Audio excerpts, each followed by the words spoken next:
The reason why Chris and I did 8 o'clock in the morning was really because not only is it about what we talk about in here, what we look at in here, what we interact and we workshop in here, but then you need to put it into practice. Because when you put it into practice, you know, it's teach me, show me, let me try. Right? So we want to make sure that we let you try and experiment what it is that's going to work for you. Because maximizing your potential isn't going to be a recipe of step 1, you do this, step 2, you do this. If it was, it would be posted somewhere on Google, right? And you would be able to look it up and everyone would do it and everybody would be the next Rich Romy. So that is not the case. The case is maximizing your potential is all about you, right? It's you, what works best for you, and what's going to get you to your specific goals. And in talking with Chris, whatever those goals are, that's what's important. Whether that goal is to go to regionals, to go to the games, whether that goal is to compete in your very first competition, or whether that goal is to get your very first RX pull-up. It's about hitting those goals and how do you become the best you can be. And it's not really just about CrossFit, right? In fact, most of what I'm going to go through with you in here I learned in my life before CrossFit. My CrossFit journey has been a little bit of an interesting one, and it may resonate with some of you, so that's why I'll take the time to share it. I was a competitive athlete. I swam since the time I was very young. 15 years of competitive swimming. I mean, I remember distinctly in 3rd grade getting up at 4 in the morning to go work out for 2 hours before school. From that time on, you know, several hours before school, several hours after, all of those things. And what I learned in that process, that as a child you don't realize you're learning, that you look back and do, is what we're going to share today. And it's what I've utilized in CrossFit to really help me at first survive CrossFit and then become better at CrossFit. I'm not going to stand up here and tell you I'm the best CrossFitter you're going to meet, because I'm not. I've had the extreme pleasure of going to regionals twice. But I've got a long ways to go before I put myself in that category of a good CrossFitter. I started CrossFit, well, I took on my journey, it's always an athlete, on my journey, you know, swimmers, you hear about it, they eat like 7,000 calories a day and do all this stuff, right? And that was me. I could do all of that. I was training a ton. One day I said, that's it, I'm done. And poof, right? And the poof isn't like, poof, I'm not a swimmer. The poof is like, poof, I'm not a swimmer, right? So one day I didn't realize it. The funny part is I didn't realize it. I didn't realize that this had happened to me. I thought, oh, I'm still just great. I feel fantastic about myself. I just, you know, the dryer shrinking my clothes, whatever. Until one day my younger sister had asked me, and I'd always been the athlete. Everybody in my family was pretty athletic, but I was always the athlete, right? I was the one that was on the national team. I went to Olympic trials. I did those things. And my sister, who was not the athlete, she was good, but she was not the athlete, asked me, hey, Amy, you want to go for a run? I'm out of coffee. Let's run up to the grocery store. And I hadn't seen her in a while, so I said, sure, let's go for a run. And I couldn't. Put on some shoes. We started running down the street. 2 blocks into it, I'm like, I'll catch up with you. And she's just running down the road. And I realized what had happened to me. And what had happened to me was life, work, career, mortgage, family, all of those things that tend to maybe derail us from when we were at a time in our lives that all we had to really do was play. And so it took me courage to come to CrossFit. In fact, it took me 2 months to get the courage to step into a CrossFit gym. Because I was worried that I'd walk in that front door and just like you see in the movies, the rec would come to a screeching halt and everybody would turn around and go, what is the fat girl doing in here? I was 220 pounds at that point in my life, 220 pounds. I was afraid of that because I had Googled CrossFit online. I saw all these girls, you know, and this was a few years back, so it was, remember the really big video for a while was the girls doing Nasty Girls and all that stuff, right? I remember seeing that and going, oh my gosh, these girls are going to kill me when I go in there. And that was a very odd mentality for me coming from my former life as a semi-elite athlete, not being afraid of anything. Nobody intimidated me. I could get up on the blocks next to a world record holder and my whole goal was I'm going to beat you. And now I was afraid to walk into a gym. I wondered kind of what had happened to me, right? And with CrossFit, I got that back. With CrossFit, it took the courage to try my first pull-up and fail, try running my first mile again and fail. It took the courage to be able to sit down and say, I feel really bad about myself because I used to run the mile in a 4:42. And now I couldn't even run it. So all of those things took this great courage for me. And I had to learn it was no longer about competing with my former self. I had to get past that time of the used-to-be's. You know, some of you, you never let yourself get to that point, so you might not relate to, but other people, you understand exactly what I'm talking about. You have to get past that, and then you have to say, wow,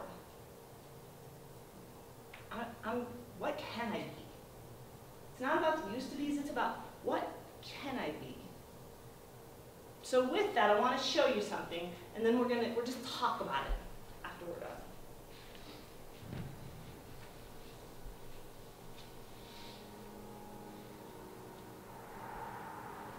I've always been told that I'm too small, I'm not big enough, I'm not fast enough, I don't have what it takes.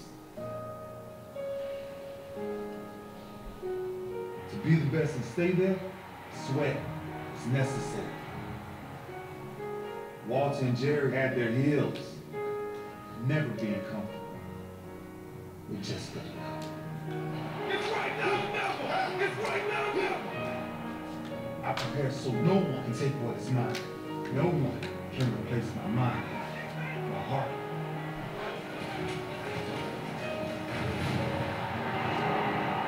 Bombarded and smited me.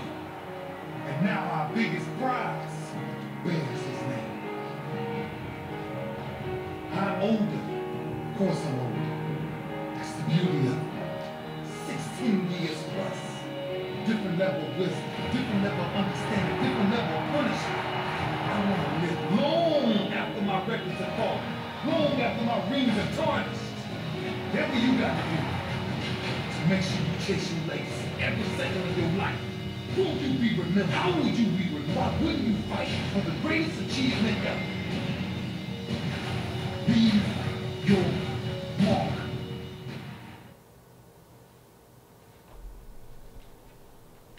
So as you watch that, what stands out? His motivation. His motivation. What about his motivation stands out to you? I mean, he just has drive. And that's the one great thing about Ray Lewis is he says, you know, I'm not the biggest, I'm not the strongest, but I'm going to try the hardest, I'm going to give it everything I have, and that's why I'm going to be the best. Yeah, and it's not just something he says, because a lot of people say a lot of things. There's a lot of, especially in sports, I mean, people like to do that, talk a lot. And yet he backs it up with just this passion. When he says it, you see it's burning from inside, this passion of he's gonna be the best. And I don't care that I'm not the biggest. I don't care that I'm not the fastest. I am gonna be the best. And it's interesting, if you listen to much Ray Lewis, it's not I'm gonna be the best there ever was. I'm gonna be the best me that I'm gonna be. What else stood out to you? Spring chicken.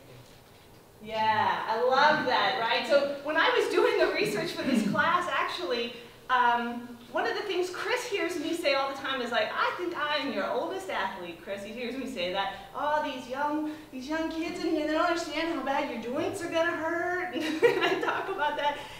And I watched this and I thought, shame on me. Because his attitude is, I'm older, of course I'm older.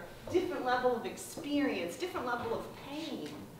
So for those of us in this room that are a little older, man, that's an advantage. We have a different perspective, different level, different level of understanding of who we can be. And that doesn't detract from anybody who's not older. What it's saying is you can take your things that you thought, oh, those will hold me back, and you can turn them into some of your great strengths. Anything else stand out? His commitment. Yes. Tell me about that. Someone to do whatever it takes. Yeah. It says, why wouldn't you take every opportunity to chase the ultimate prize. And do you notice he says to chase the ultimate prize, not to win the Super Bowl? It's because it's not just about football. And it's not for us just about CrossFit.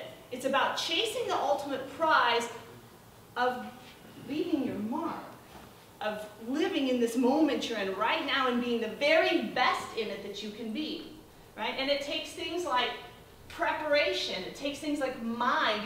You heard him talk about heart in there. You heard him say he was inspired, that there was beauty in it. He uses wisdom, understanding. It's about the legacy that he's going to leave.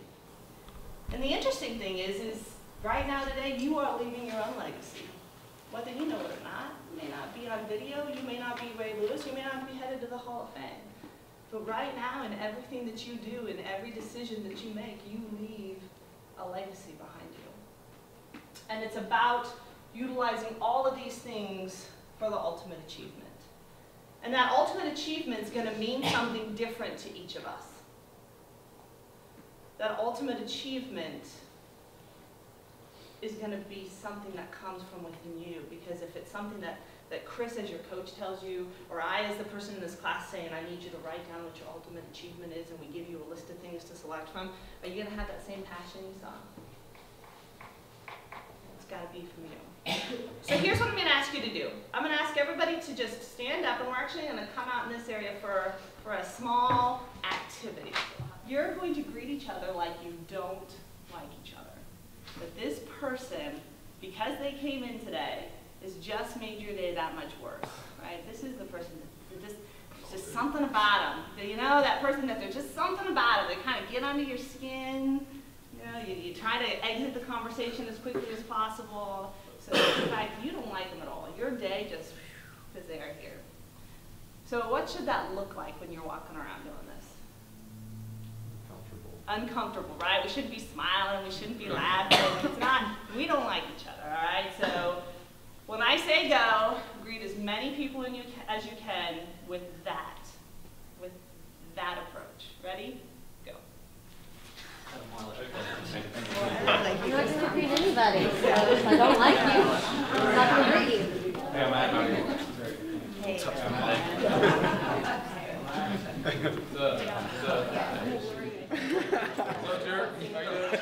Remember, there is no smiling, no laughing. This is not fun. You don't like each other. All right, freeze.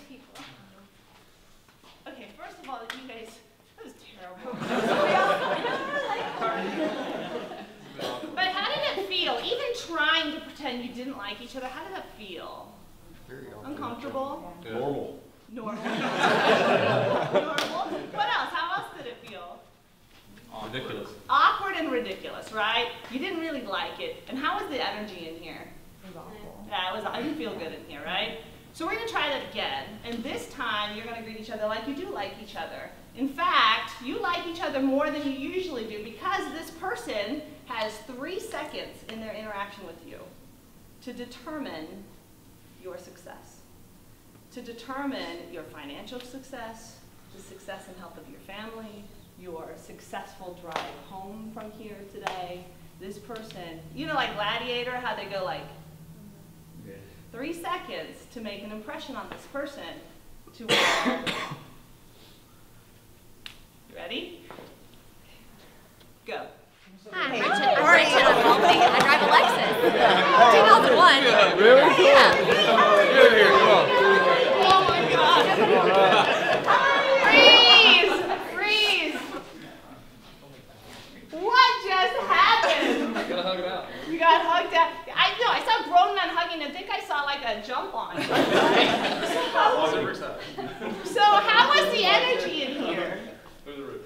Yeah, how did it feel? Felt fantastic. What was the only difference? It was the same activity. You went through the same motions. What was the only difference between the two? The effort you put in. The effort you put in and the attitude that you chose. Whether you choose to, yeah, I don't want to do this. I'm tired today. I don't want to go to the gym. jump on that box. I'm tired. I'm just gonna kind of go 90% today. Or you know what? I got this. This is my day. This is my moment. This box, I own it. Right? The difference was the attitude that you chose and the effort that you put into it, and how vastly different were the results. And which did you enjoy more? The hugs. Yeah, the hugs. You didn't know you were coming in for a Saturday morning hug, did you, Chris? Always. Oh. So thank you very much. Give yourselves a round of applause. Let's go ahead and have our seats back. We go through these 3 weeks worth of goal-setting training, recovery, nutrition, pacing and strategy, and talking about gear. I'm going to ask you to choose that attitude of, you know what, I got this. And I'm going to approach each of these things with all I've got. And when you do, that's when we will find your recipe for success. Because if you take a peek at your workbook, just go ahead and open it up if you're curious. Some of you may have already done that. It's actually all about you. There is a survey in there that I'm going to ask you to take right now a moment to fill out about you, about your training, about your goals, about what you want to accomplish. I'm going to ask you to fill this out. So just take the next few minutes, and it's about you. And I'm going to ask you to be very, very honest about the majority of the time, right? The majority of the time I do this. So go ahead.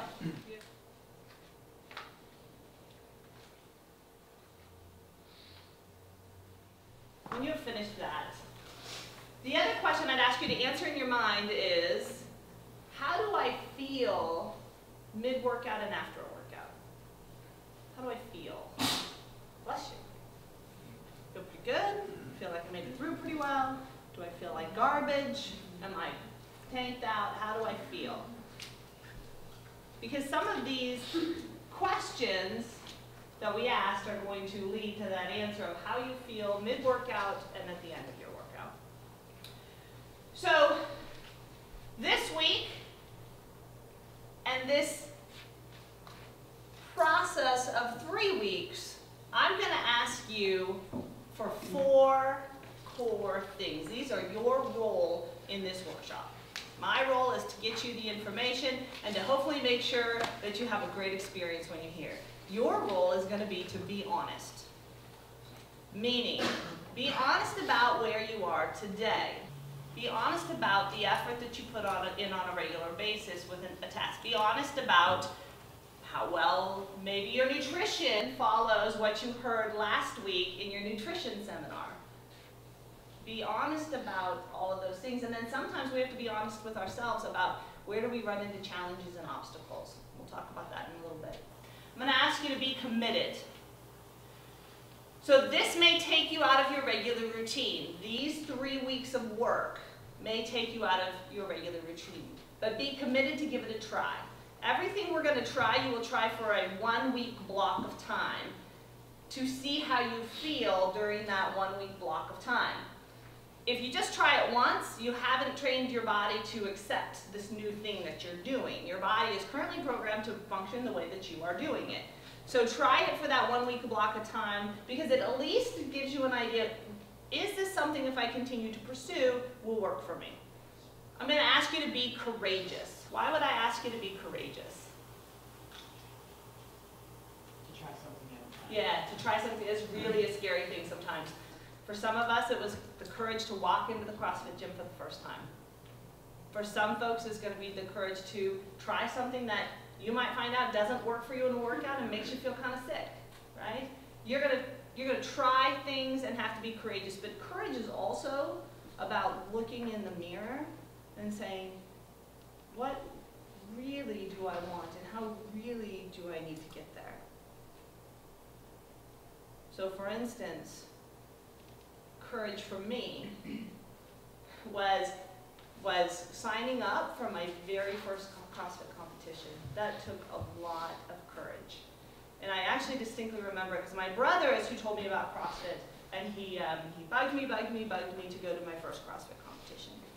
And And I was like, no, no, no, no, no, no, I'll go. And I was afraid that it'd be another example of my fear of coming into the gym, right? Record would stop, people would say, why is she here? I was afraid of that. For a competition, people would, why is this girl here? She can't do, at that time I couldn't do muscle ups. I really struggled with ring dips. I still struggle with handstand push-ups, and we'll talk about that later. But it was all these things I couldn't do. I was too focused on all these things I couldn't do, and I never stopped and focused on the things that I could. I didn't think about that, right? So for me, being courageous was signing up for my first CrossFit event. And the funnier part is that I think I probably actually used a little liquid courage with this one, because I was over at his house for Christmas Eve, and we were having some Christmas Eve spirits, and he says, come on, Amy, let's go sign you up for, at that time it was the Open, right? It was sectionals. You would go to sectionals and compete to go to regionals, as opposed to how the Open is today. And I had had enough of my holiday cheer that I thought this was a really good idea at the time. And so we go to his computer, and I know he knew what he was doing, because my brother doesn't partake in the Christmas cheer. So we go to the computer, we start filling it out, and I was feeling so good about myself at this point in time that when we were filling out my profile, you have to fill out a profile. It says, what's your occupation, full-time or part-time, and I put full-time, and then it asks your occupation, and I put badass. Oh my God. So my very first registration into a CrossFit event had me listed as a full-time badass, the girl who really couldn't do very many CrossFit moves RX. But at the time it sounded really funny, and I was funny, and it was awesome, and it was courageous, and then I looked at my profile at a later date and time and went, whoo, this will be interesting. So be courageous, try different things. Go outside your comfort level. You heard it in the video earlier. Never be comfortable with good enough. Be courageous enough to try more, all right? And be your best. So being your best doesn't mean that you need to think right now today about being your best next week. It's not what it means. It doesn't mean you need to think right now today about, was I my best last week? Being your best is about being your best right now in this exact moment, because it's the only moment you can control. You don't know if the next moment's going to happen. You can't change where you've already been. You can't take back a workout. You can't redo a workout. You can't do the I wish. You can say, hey, what could I do differently for my next workout? But I wish I would have done this differently. It does you no good. You can't do it differently in the past. But right now, at that moment, you have to take that box jump. In that moment, you have to swing and try your muscle up. In that moment, you have to sprint when you are tired. That's the only moment you have to worry about, is that moment, am I being my best? And it's interesting, as Chris and I were talking about this, is that this really is not about competition, right? As we think about why we CrossFit, and we're going to go around the room and talk about why we CrossFit, it's about being your best in life. When you are in the moment, let's say, with your kids, in that exact moment, are you being the very best you can with just them? Not worrying about work, not worrying about what's going on tomorrow, not worrying about what happened this morning, but with them right there. Or when you are with your significant other, are you being your best? Right there, not worrying about anything else. Are you in the moment? So we're going to ask you to do that, is be in the moment and be your very best in that specific moment. Because I'll tell you what, you try to think about, I should have been the best in the past, and you'll beat yourself up, and I got to be the best in the future and all these things. That's called a goal, right? That's something we work towards. But right now is what we control. So why do you CrossFit? Why? Why do you CrossFit? Everybody in here is going to have a different reason. So what is your reason? Why do you CrossFit? It's fun. It's fun. So you do it because you enjoy it. It is fun. Absolutely. Why else do you CrossFit? It's different. It's different, Fran. It's different than anything else you've done? Zumba. Than Zumba. It is very different than Zumba. In fact, I think I'm probably better at CrossFit than I would ever be at Zumba because I have no coordination. But it is very different than Zumba. And why I ask that is because the things that we love about it may be some of our challenges with CrossFit. Like, oh, it's different, I'm doing something different, it's awkward, it's weird, it doesn't feel good. That's when we gotta be our best and be courageous. Why else do we CrossFit? It's a challenge. It's a challenge, right? You know, and it's funny because somehow we need that challenge. Why do we need it? Why do we need this challenge? Pushes you harder. Yeah, it pushes you harder. You want to see if you can be better, right? Why else? It's competition every day, step in the gym. Yeah, there's something inside of us that needs a little bit of a competition. And whether that competition is with each other, and that's okay, the bigger competition is with whom? Oh, yeah, it's all, it's you know, Ray Lewis says something else, and he says that it's all about effort. Wins and losses are a dime a dozen. But it's about effort, because no one can take that away from you. Because effort is between you and yourself. And at the end of the CrossFit workout, you're the one who has to answer to yourself, did I give that every bit of effort that I could? No one else, right? The guy next to you or girl next to you isn't going to go, hey, did you put in effort? It's about you and yourself. Okay? And we CrossFit many times, if you peel back the layers of it's different, it's challenging, it makes me want to be better, it's a competition, all of those things actually translate to CrossFit just makes us better at life. Whether it helps us better handle the stresses in our life, whether it makes us healthier for life, whether it makes us have more energy for life, or whether it helps us to learn to overcome those obstacles in a gym, so we can learn to overcome those obstacles outside the gym. And that's a big push with CrossFit. It's not just about CrossFit, it's about making me better at life. If I think back to where I was before and where I am now, CrossFit makes me a nicer person, right? Gives me that outlet. So as we think about the why we're here, the why is a big motivation to where you're going to go, all right? Because you have to have goals. Now, you've probably heard throughout your whole life the importance of goal setting, right? They talk about it all of your life. So what are some of those things that are important about goal setting that you've heard in the past? Have to be What's that? measurable. It's measurable, right? So we need to make them measurable. You guys could go through the SMART. It has to be specific, actionable, measurable, all those kinds of things. But why? Why are they so important? Why do you need to have a goal? Gives you direction. Yeah, it gives you a direction. What's that? Motivation. Motivation. Yeah. Goals are important because without them, you're right, we're not really sure where we're going. It's like getting in the car for just a drive. You're not sure where you're going, right or left, right? They say, you know, if you don't know where you're going, any road will take you there. But the interesting thing is that, let's take it back to that driving analogy. For you to know where you're going to go and where you're going to turn, what do you have to do first?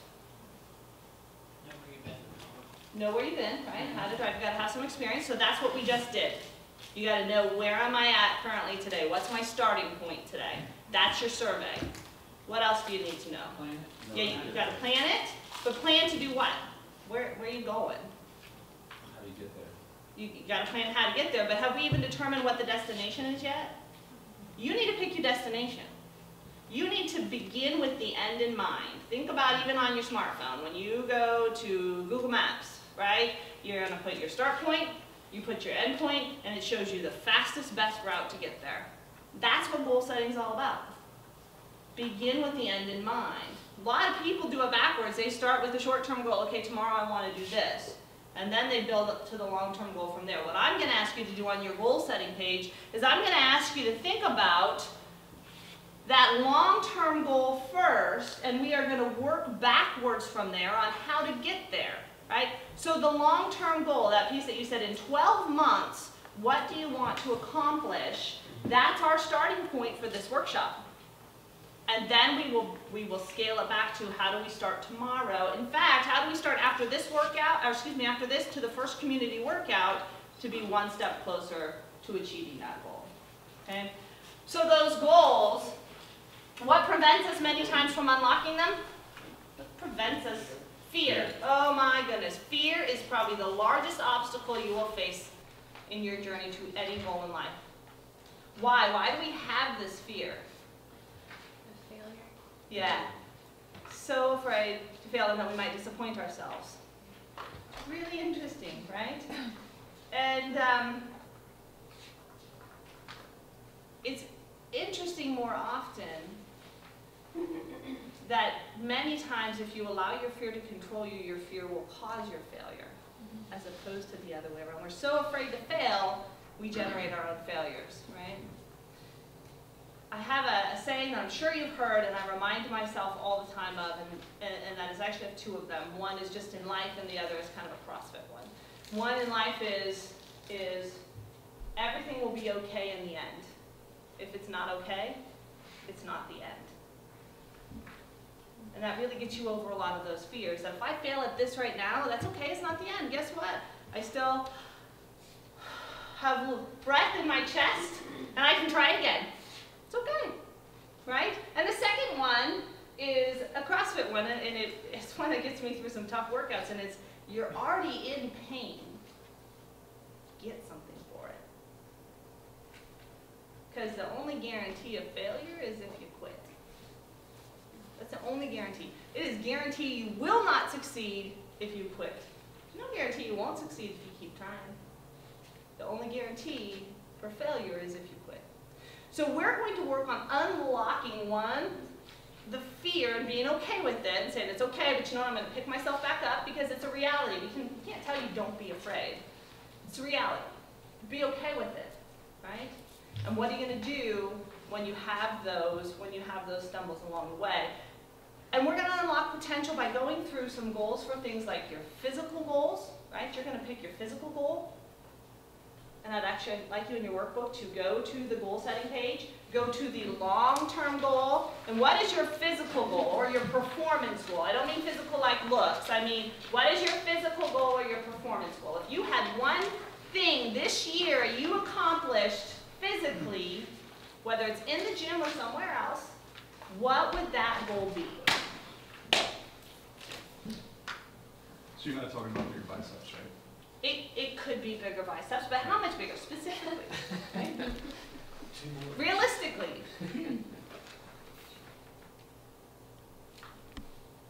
So long term.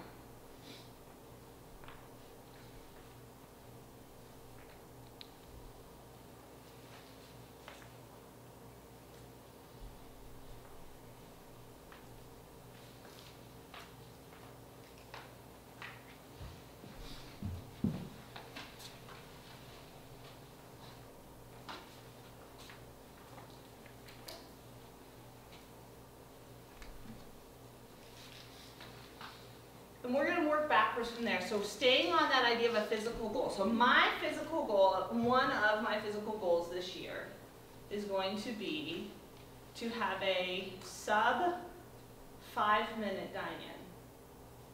For those of you who know me, 1 year ago I couldn't do dine-in. Today I can do a 15-minute dine-in.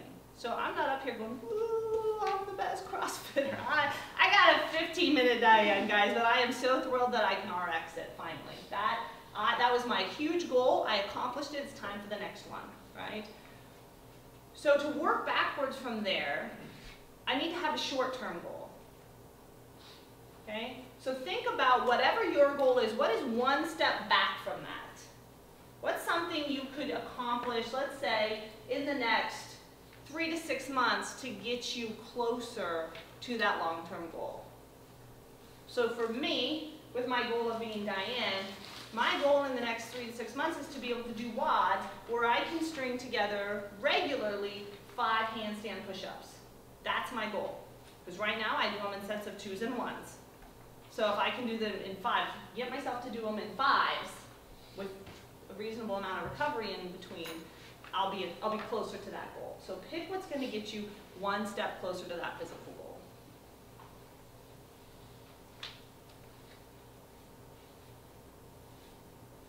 And make sure you're making these realistic.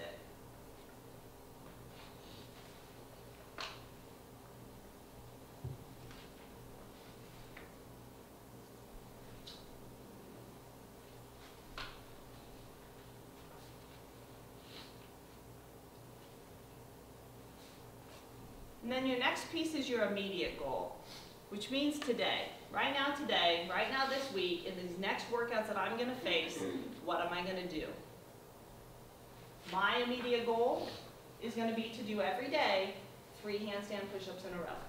Because I can do it, not in the middle of a WOD, that's where I break down to 1s and 2s, but I can do 3. So I need to do them every day until it becomes easy. And then my next immediate goal after that might be to do 4, right? And then my next might be to do 5. But today, right now, not the steps in between, right now today, what is my immediate goal?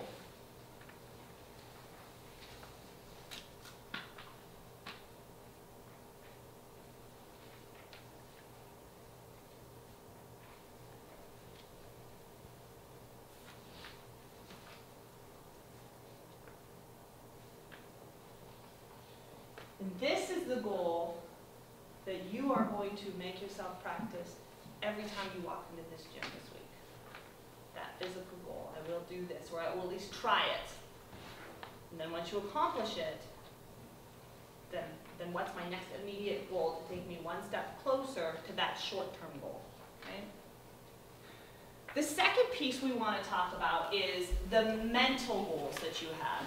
Now, mental sounds weird. When we put that up there, people kind of start getting uncomfortable. People squirm in their seat. It doesn't feel good. Why do we get uncomfortable when we start talking about your mental goals and things? That's part of our character, maybe? Yeah, because part of our character, right? We have to start to reveal maybe some of that inner person we are when we start talking about mental goals. But mental goals are just as important as physical goals. Think about that. At the elite level of athletes, how many of you watch the CrossFit Games? Those athletes are all elite. Is there a vast difference in really physical capabilities of each of them? Really, at that level? No.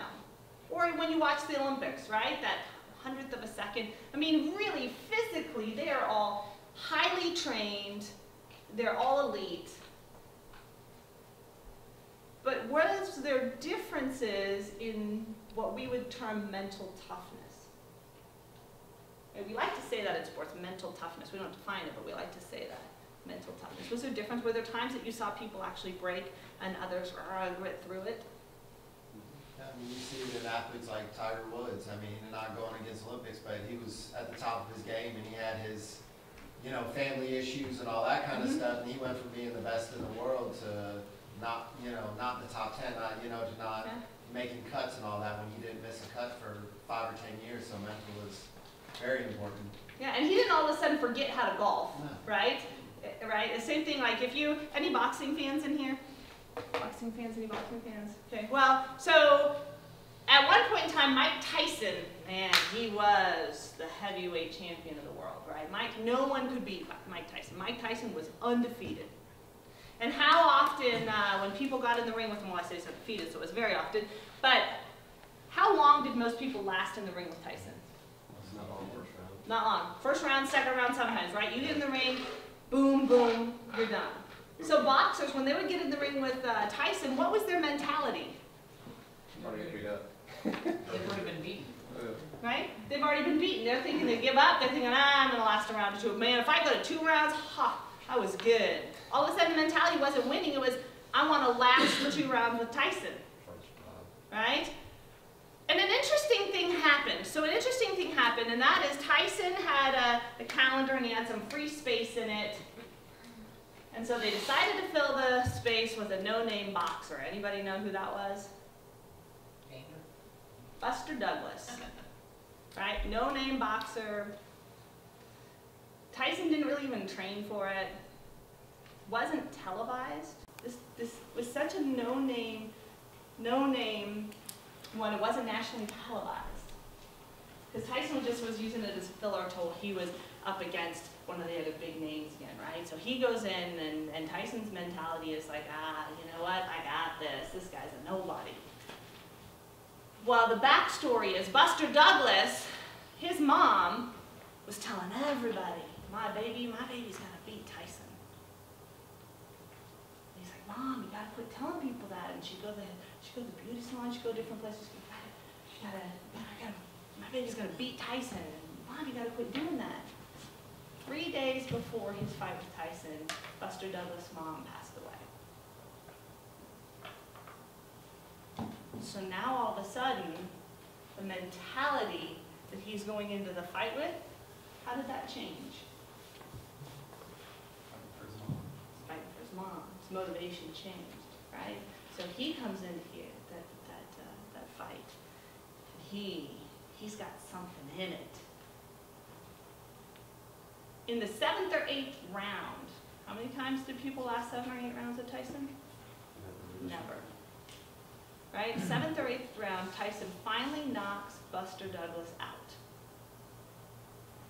And at that point, no one had ever gotten back up from being knocked out by Tyson.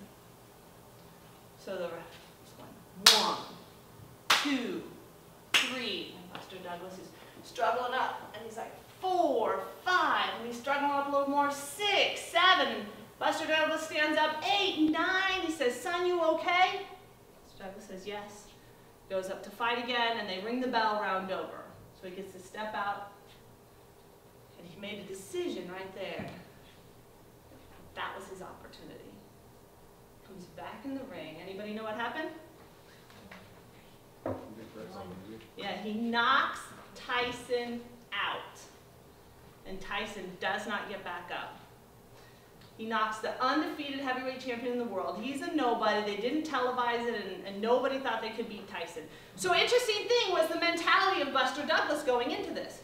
Second interesting thing is once Buster Douglas knocked Tyson out, what happened? What started happening all the time? Started getting knocked out all the time, right? Because the mentality changed. Tyson didn't become a worse boxer, and people didn't all of a sudden become better. The mentality changed. So never underestimate the power of mentally training yourself to tackle these challenges and prepare for these goals. So what I'd like you to do is pick a mental challenge that you have, and it should look something like this, okay? My mental challenge is to quit telling myself that I can't do things or I'm not good at them. Right? If I walk up to the rings and I look at them and I go, oh, I'm not going to get this one, what's going to happen? I'm not going to get it, right? In fact, I'll tell you a true story. My biggest failure / embarrassment / greatest learning opportunity in CrossFit thus far. Go to the last regionals. Yeah, and I'm pretty excited because regional weight is more of what I'm good at, right? The faster body weight, light stuff, I'm not so good, I can hang in there. Heavier weight, moving heavy things, I think I was built to just move heavy things for labor or something. So that I'm good at. So I was really excited until I saw the very first workout at regionals, which was, anybody remember last year? Diane, with a 7-minute time cap. Anybody remember what I said my Diane time is? That's right.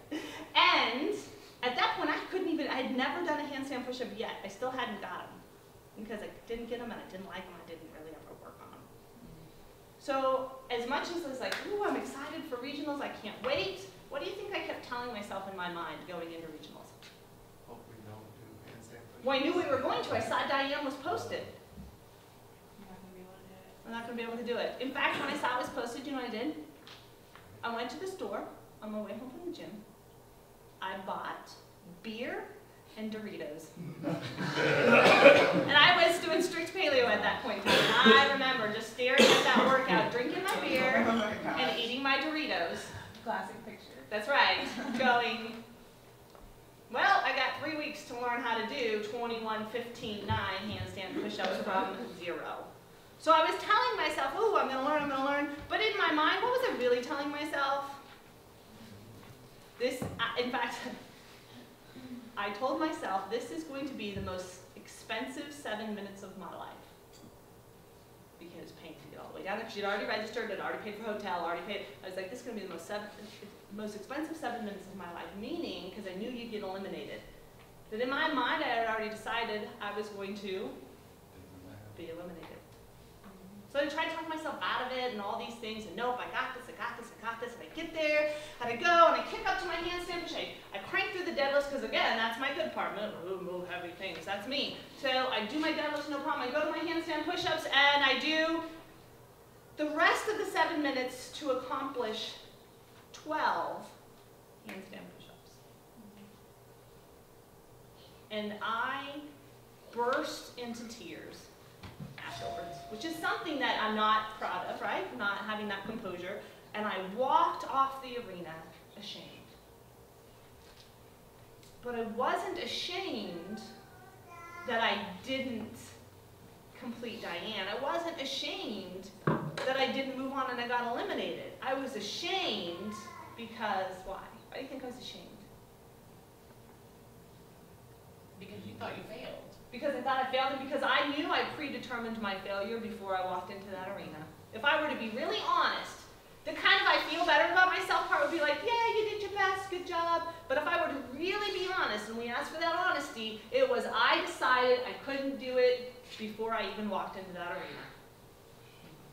And I knew it, and on the way out I owned it. So that's what I'm talking about. So you're going to come up with what your long-term mental goal is, and we're going to work backwards from there. Later in this session, we're going to talk about how do you train for that mental goal, because just as much as you train physically, you need to train mentally, and that's something most athletes skip. So take a minute to write down what your long-term mental goal is. And in the same process, go ahead and work backwards to your short-term and your immediate. What are you going to do today differently with your mentality than you did yesterday?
And last but not least, and if you're not finished, that's okay. Take these home, work on them. You don't have to determine your goal right now today. You can think about it and change it as this week goes on.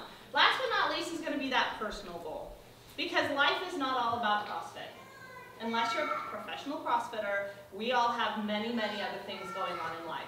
Many other responsibilities and obligations, and you have to have that balance. So what are some of those personal goals? Because having balance in your personal life also allows you to be a better CrossFitter, so that when you are here, you can focus on what you're doing in this moment right now. So just pick a personal goal that's in there as well.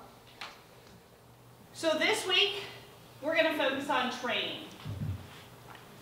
You train hard, maximize it. For those of you who want to compete, you will compete how you train. All right? You're going to compete how you train. Emmett Smith says all men are created equal. Some work harder in the preseason. You guys all have talent. You guys are all physically capable of doing CrossFit. That's why you're here. You all have the drive and the motivation. Now go in and work hard. Work hard for it and get those big gains. So as we talk a little bit more about you train and you compete the same, think about that goal. You filled out a competition goal for those of you who want to compete. For those of you who don't want to compete, you can still follow the same mentality, right? If you want to compete, determine how you want the end result of that to be, meaning this, okay? And we're going to talk more about this as we get into the sections of strategy, of pacing, of things of that nature. But what I want you to think about this week, and even this next workout you go to, is, for instance, if you want to compete or you want to maximize your workout, are you doing the full range of motion? Are you doing the movement correctly? Are you, every time you do that wall ball, are you getting past parallel? Are you hitting the mark? And if you're not, are you no-repping yourself? When you jump up on that box, you open your hips all the way and then jumps back down. If you're not, you've got to fix that. One, if you want to compete, As much as you think, no, it's fine, because when I get to the competition, I'll make sure I open my hips all the way up. No, you won't. I know, I did it, right? My first open I told you about to qualify for regionals, I think I did 5 times as many wall balls as a human has to do in a competition because I got no rep, no rep, no rep, no rep. Because I continuously either hit the mark or the ball would go high enough and not hit the wall. Why do you think it was that way in competition? Because I practiced that way, because I was so concerned of, I mean, really the whole point of the wall ball is it's to make sure I go past parallel and get it up to the right height, isn't it? So if it gets to the right height and it doesn't hit the wall, I'm okay, I'm okay. That's what I used to tell myself. I went to that, I learned very, very quickly, you're not going to magically fix something in a competition. Right? You got to compete and train with the same mentality. Not different, not, this is just practice. Practice is the opportunity to compete, right? The piece for those of you who aren't interested in competing, but you want to get one step closer to your goal is this is your opportunity to practice the correct movement for that, right? So if you want to get to, let's say, your RX pull-up, okay, and you know you're getting closer, but you choose to do something that's less difficult, you're not going to get one step closer. So we're going to go further down this path of training and competing how you train as we get into the coming weeks. So what I need from you this week in this category, starting with today's workout, is when you're training, think about how do I train? Meaning, those questions I asked you, how many times do you stop? Is it a purposeful planned stop or is it an untired stop? And that's an important thing to understand, and both are okay to understand so you know where you're at. Do I make sure that I do the correct movement, or do I get too caught up in speed? Do I fall apart at what point? So when you're training this week, I'm going to ask you to think about those things, and in your workout log that you all have here, I'm going to ask you to write those down. So not just do I want your time in your workout log, I'm going to ask you to write down stopped this many times, this time was to rest, this time was to hydrate, had to no rep myself this many times, or not sure if I got past parallel on all of my squats, maybe I need to focus on them. I want you to write all those things down from your workout this week because we're going to utilize that in the weeks coming. So this week I want you to focus on the training aspect, okay? So focus on your training, record your training, and record not just the times in the workout, but please record what happened, why, how it felt, and how you did. May I borrow this real quick? The other thing I want you to do is if you'll open to week 1 in your book, I'm going to have you try a few things. Now we're going to get into the whys later in these workshops. So with the coming weeks we'll get into the whys. But also in your workout log, you're going to put how did you feel and how did you perform when you did the following things. I'm going to ask you every day you train to do these things, please. They are liquid nutrition 30 to 45 minutes before your workout. So if you are one who normally works out on an empty stomach, I'm going to challenge you to half an hour to 45 minutes to consume some sort of liquid nutrition, right? So whether that's a protein shake, whether you stomach a smoothie, whatever your liquid nutrition of choice is, make sure that you put something in your stomach. For those of you who eat solid food before you work out, I'm going to ask you to try changing to liquid nutrition for 1 week. Okay? Liquid nutrition 5 to 15 minutes after your workout. So most of you, that means you're going to have to bring it to the gym with you, get in that habit, and consume it immediately after. To pick your daily training goal, that immediate physical goal you had, I want you to put in your workout log whether you hit that or not. Did I accomplish that goal for today? And 10 minutes before the workout starts, most of you actually show up. Being the amount of time I spend here in the gym, I notice most of you do show up sometimes a half an hour. I think you're like 2 hours before your workout, right? So when you show up so far in advance, what I'm going to ask you to do is I'm going to ask you to spend 10 minutes of that time working on a skill. So that socializing, you got to just cut it off 10 minutes in advance. or invite the person to join you and work on a skill. So if you are having a tough time with your flexibility of, squatting below parallel, then you're going to spend 10 minutes just sitting down in this position as long as you can, or practicing your kip for your first pull-up, or practicing and you fill in the blank that's going to take you one step closer. But 10 minutes every day, and you need to put in your workout log if you did it, what you did, and how you doing with it for a whole week. So everybody got what week 1's homework is, and it's really just in the workout and the training that you currently do. Any questions on that? Thank you very much. Okay, we're going to do these things throughout this workshop to figure out what the right recipe for you specifically is. That's a very powerful thing for a coach to know and for a coach to have. Make sure you please record how you felt, okay?